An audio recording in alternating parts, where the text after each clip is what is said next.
Today we are in week 1. We are kickstarting a series called Pre-Decide. It's a new series, and here's the question I have to pose for you today. What is the difference between those who are fulfilled in life, those who have great and meaningful relationships in life, those who are strong financially, those who are generous with people around them, those who love their life? What's the difference between those people and the rest of the world, those who may struggle with relationships, or those who may feel empty? Let me tell you what it's not first. It's not intelligence. It's not talent. It's not appearance. I know really smart people who are still miserable. I know really talented people who are still broke. I know really attractive people who can't hold a relationship, who have trouble in that. The difference boils down to decisions. Decisions. The quality of your decisions determines the quality of your life. Where you lead is what you decide, what you choose will determine the direction that you are going. The problem is we're not that great decision makers, right? We might eat more than we should. We might do things that we don't want to do. We might buy things that we can't afford. We may say things we regret. We may hurt people that love us the most. Have any of you made a decision that has backfired? I'm not the only one. Okay, good. Good. Today is going to be a cool session because I'm going to get really real with you. And I hope that we can therapize together if we can do that. Because I don't know if any of you know this or not, but we recently adopted a puppy. Oh man, I should have preached this message before that decision. Right? So I made the decision. So here's what happens, right? My wife Jen will send me Instagram reels about 30 or 40 times a day, and half of them are puppy related. And I think she was trying to drop this hint over and over. She's been trying to drop it for a while now. And finally, I'm like, okay, let's do this thing. Let's do it. And in my mind, I'm thinking, I'm not sure if this is the right choice, if this is the right decision. We got some things coming up. And one of the things we had coming up was we were going to take a couple days last week and just go and kind of disconnect as a family, the two of us and our son Jordan. And we were going to go down to Bend for a couple days and just try to refresh.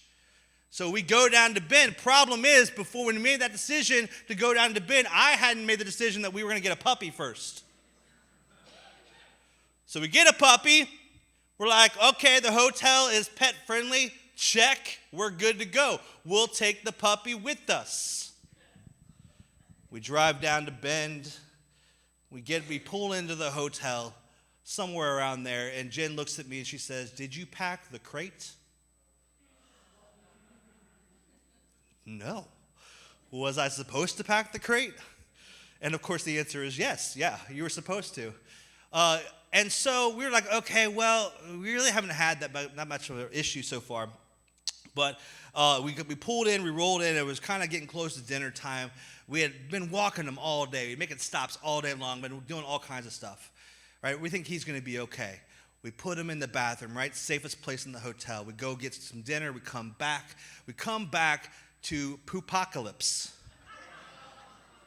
Poopmageddon, all right? The entire bathroom looked like a storm had happened. It was unlike anything I've ever seen before. It was like I walked into somebody who deliberately trashed their hotel room. It stunk. It was bad. We wish we would have taken a picture, but we were both just furious and, we got to do something about this. And I went straight to Walmart and bought a dog crate right then. Oh, man. Decisions are tough. If I would have pre-decided, and I was thinking about this, what are we going to do?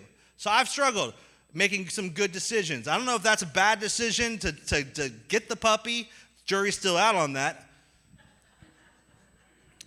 But it might not have been the greatest decision to leave the puppy in the bathroom before without having just a dog crate.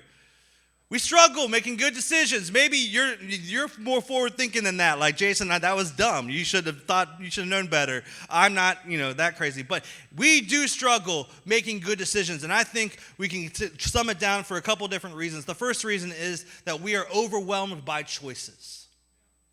We are overwhelmed by choices. In fact, scientists have said that we make 35,000 decisions per day. Non-stop decisions all day long. What we eat, what we wear, what shows we're going to watch, what social media, how we're going to do that, our work, daily work life, decision after decision after decision, school, etc. And because we make so many choices, our decision-making muscle literally becomes tired, and cognitive scientists have termed it decision fatigue. Right? Have you ever experienced decision fatigue? As the volume of decisions increase, the quality of our decisions decrease. The more that we have to make decisions, the less great decisions we are making. Because we're making decisions day after day, moment after moment, all day long, our decision-making muscle gets really, really tired. That's why when you make difficult and wise decisions all day long, all day at work, and then you come home and just decide, just binge eat at night. I don't care. Right? It's because you're tired of making good decisions. Or you make wise financial choices and then you make some dumb impulse buy completely out of nowhere because of decision fatigue. We try to make good choices. We do. We try to make good choices, but because of the volume, the quality starts to decrease. So number one, we make poor decisions sometimes because we're overwhelmed. The second reason is because we're afraid of making a wrong choice. Kind of decision paralysis. We don't want to make a wrong choice, so we kind of hold on. And this is especially true for those of us that are Christians because we don't want to miss God's will. And so a lot of times we'll analyze something and say, I'm not sure that's the perfect school. I'm not sure that's the perfect job. I'm not sure that's the perfect person that I'm supposed to be with. And since we aren't sure, sometimes we don't make any decision at all. And this is a real challenge because indecision is still a decision. Indecision is the enemy of progress. So we're overwhelmed by decisions. We don't want to make the wrong choice. And number three reason why we're not great at making decisions is that we let emotions overrule logic. This is where many of us struggle, and our decision-making process kind of breaks down. It's interesting because on some decisions we spend way too much time analyzing. What movie or what show? I cannot tell you how many times Jen and I have sat down, what movie do you want to watch? And an hour later, we're like, just put something on. Where to go for dinner, what to eat for dinner. We overanalyze these decisions on things that don't matter that much all the time. But yet when it comes to important decisions, I tend to not analyze it at all. I just let my emotions take over and react in the moment.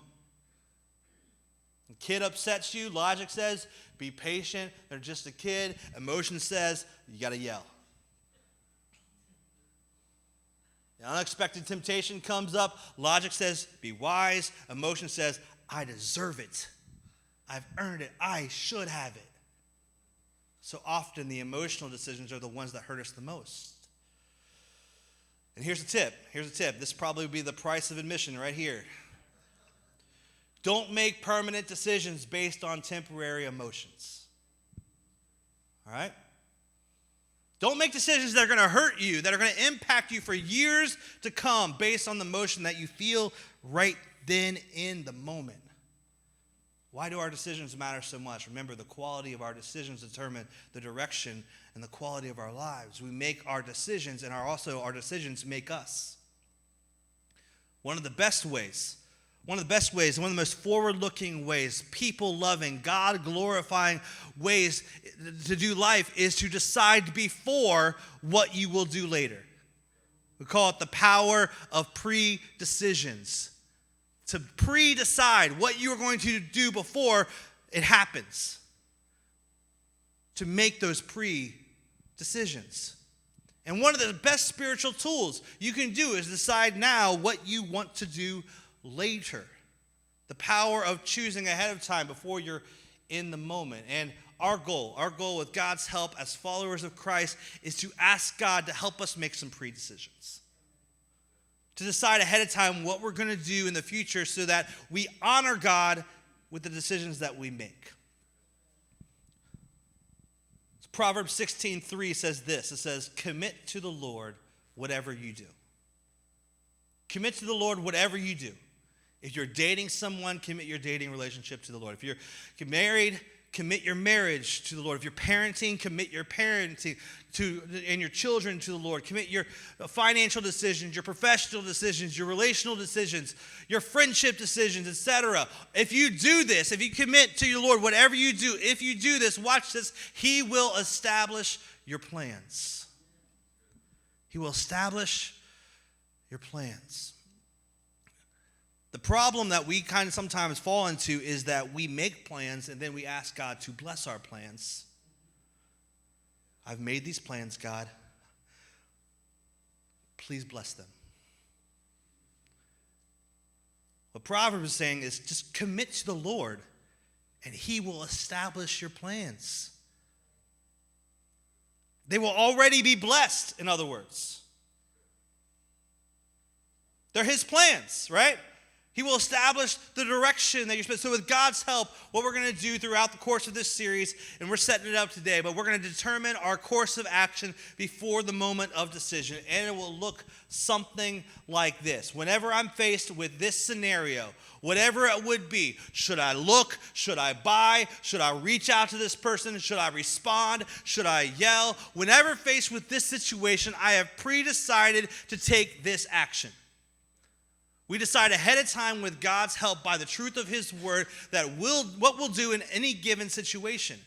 Whatever the scenario, whatever the situation, we will pre-decide I'm going to take this action. Now, we can't get so minute in there, but the idea is how are we going to honor God with our life? So later on, if you know you have a problem with impulse purchases, we're going to say, hey, whenever I'm tempted to make an impulse purchase, I've already pre-decided I'm going to wait 3 days before I buy something.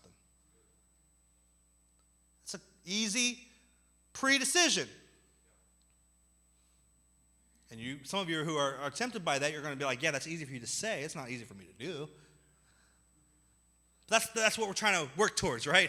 These pre-decisions. When you're always worried about something, and you know that anything could go wrong, and you could just lose your faith in God and just start worrying, you're going to pre-decide. The moment I start to worry, instead of going to people, instead of going to other, ways of coping, instead of going to those things, I'm going to immediately go to God. I've pre-decided that whenever I begin to worry, I'm going to start to pray. I take my burdens, I cast them on to Him. Someone cuts you off in traffic, we're going to pre-decide in the moment to pray that they go to heaven instead of going to hell. Right?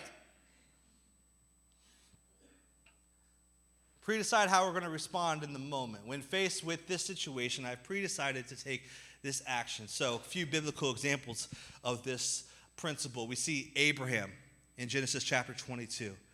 God tells him to offer his son Isaac as a sacrifice, right? Has to have been a moment where you're going, as a parent, no, there's no way. But we see that Abraham didn't even blink in the text. And the only thing I can kind of ascertain from the text there is that he made a pre-decision to trust God to provide. In fact, we actually see that take shape. We see Isaac ask him questions on the way up.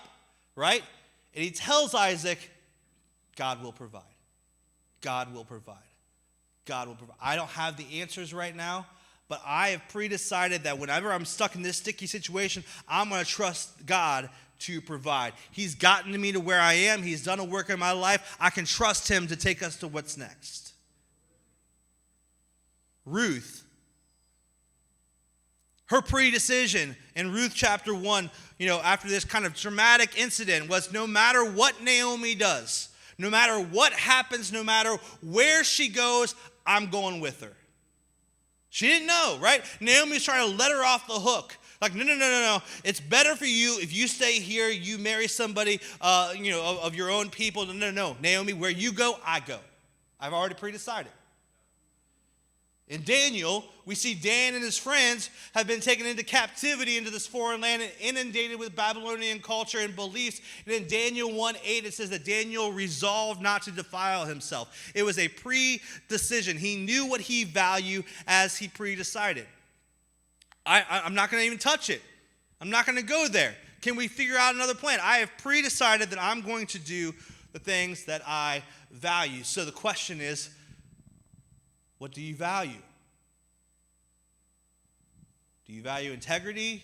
Do you value faithfulness, purity, generosity? Because here's the cool thing. When your values are clear, your decisions are easier. Based on what you value, decide now what you will do later. Decide now what you will do later. At Faith Journey, we've kind of made our values really clear. We're saying that Jesus is our center. That's a value. Everything that we do is going to be related to that. The Bible is our foundation. It's a value. People are our pursuit. These are values that we have written down to say, hey, everything that we do is centered around these, which makes our decisions a little bit easier when we know what our values are. So whenever faced with whatever situation comes at you, pre-decide based on your value rather than your emotions what action you will take. So how does this play out?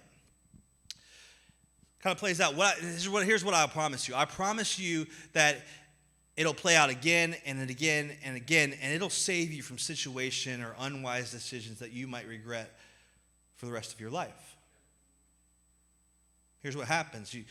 Decisions determine direction, and direction determines just destiny. Our unwise decisions have a way of compounding negatively. Have you ever been in one of those modes where you're just like making a decision and you make another decision, you're like, what just happened? I am way far. Like, there was not one good decision in this bunch. Counteractively, our wise, God-honoring decisions tend to compound in a positive and God-honoring way as well. So as you look at what you value, ask yourself, are my decisions moving me in that direction? You want to have a close relationship with God? What are you doing? What have you pre-decided that you will do? Maybe it's, hey, I'm committing. I got to be in church. I got to be with the fellowship of believers. I got to grow in my faith. I'm going to get in a group. I'm going to grow this year. And so I'm pre-deciding. I'm going to get connected and I'm going to plug in. What you value, make some pre-decisions in that direction. Because if your decisions aren't moving you in that direction, you got to change it up a little bit, right? Do you like where your decisions are taking you? If not, it's time to change it, to pre-decide to do something different. So here's what we got to do. We got to pre-decide when I'm in this situation, I'm going to take this action. When I'm faced with a situation because of who my God is and because of what I value, I'm not going to, wait until I'm in the situation to actually make that decision based on my emotions or what I'm feeling or if I'm weak. Instead, I'm going to predetermine before I ever get there, when faced with a scenario, I've determined I will take this action. Why is this important? Because if I can be really real with you, I'm going to therapize a little bit about my dog, but I'm going to get even more real, if that's okay. I've noticed 6 negative qualities about me. And truthfully, as a pastor, most of these qualities are true about most of you. How do I know? Here you go. Real talk is that sometimes I am inconsistent. I want to be consistent. I start off doing the right thing. But sometimes I get tired. I end up doing the wrong thing. I'm inconsistent. sometimes I'm unprepared. Not in everything, but in some things I find myself sometimes unprepared. And the reason is I have a spiritual enemy. You have a spiritual enemy, and he is attacking, and I often have my guard down, and I find myself giving in because of my unpreparedness for the attack. I can be unprepared. I can also be unintentional. Instead of being proactive and prayerful and intentional about all of my decisions, sometimes I'm kind of like hands-off, laissez-faire. I let life come at me rather than coming at life for the glory of God. And so when that happens, I will make reactive, emotional decisions. I'm unintentional. I don't mean to do that, but I'm caught off guard again, and I'm just saying, okay, hold on. And I want to take it back as the words are coming out of my mouth. I'm unintentional. I hate to say this out loud, but by nature, I'm selfish. I don't want to be, but I am. I don't know if this is true about you, but when there's a photo of 8 people in it, I'm not looking at the other 7 right away. Right? You know what I'm saying? How do I look? I'm looking at me. I want to know, how does this thing impact me, right? This situation I'm going in, how is it going to impact me? What am I going to get out of it? What's it going to cost me? So by nature, I'm selfish. I don't really want to be, but I am. Sometimes I can be really, really short-sighted. Sometimes I'll do what feels good in the moment and not think about the long-term consequences.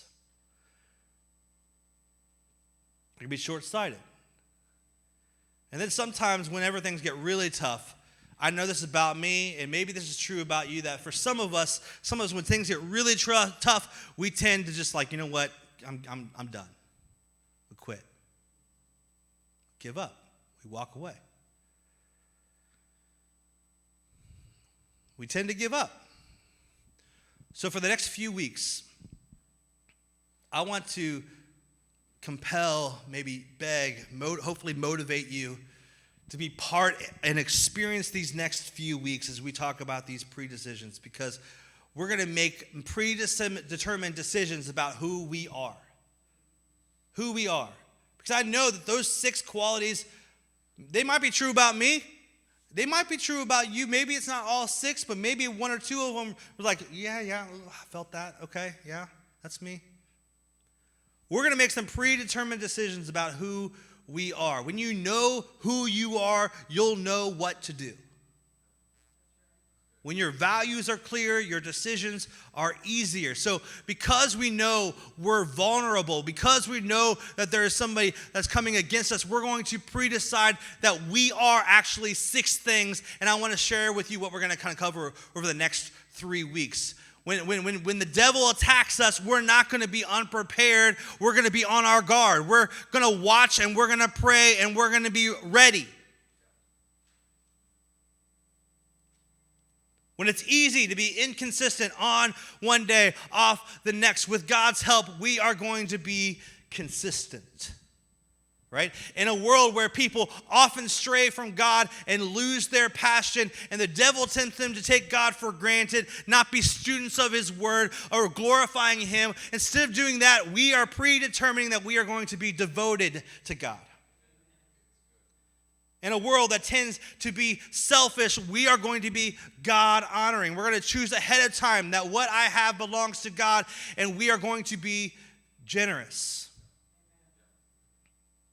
We're going to decide ahead of time that in a culture where unfaithfulness seems to be the norm, as followers of Jesus, we are pre-deciding to be faithful. And finally, as Jesus did everything the Father sent him to do, we will honor God with excellence. We won't back down. We won't back off. We won't walk away. We will be finishers. With God's help, we are pre-deciding as we enter into this year, into this season, that we are not what the world says we are. We are not what the enemy says we are. We are not what we did in the past. We are not what anybody else thinks about us. We are who God says we are. And when faced with a certain situation, we have pre-decided this is who we are, and here's what we do. We are ready, we are consistent, we are devoted, we are generous, we are faithful, we are finishers. So one day when you're tired and you're overwhelmed and maybe you're angry or you feel emotional or maybe even discouraged or you feel depressed and you don't know what to do next, in that moment, you'll recognize you are more vulnerable. But the good news is your decision won't be based on the emotion in the moment, but will be based on the values God has placed on your heart, because when your values are clear, your decisions are easier. If you know that about you, and we all should know that about us, there will be times where you get discouraged, where you get a little bit down emotionally, where you are vulnerable for more to make some of these other decisions, emotional decisions. You know that about you. So maybe say, hey, okay, when this happens, I've pre-decided, I'm going to honor God. I'm going to do something different. And here's some really, really, really good news. Since we're not great at decision making. The good news is that we are not saved by the quality of our decisions.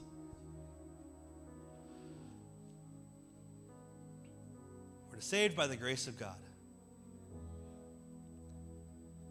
And our Savior pre-decided in a garden that no matter what came his way, no matter what price he had to pay, no matter how hard it was, no matter how much pain he had to endure, he pre-decided, not my will, but yours be done. He gave his life so that we could have life with God, so that we could have access to God, so that we could have right relationship with God. The ultimate pre-decision. Because of that, because God loved you that much, what are we going to do? We're going to commit to him whatever we do. We're going to commit to him everything, and he will establish our plans. So ahead of time, we already know we will honor God in the moment. We determine the course of action before the moment of decision so that we can honor God in all that we do. You with me?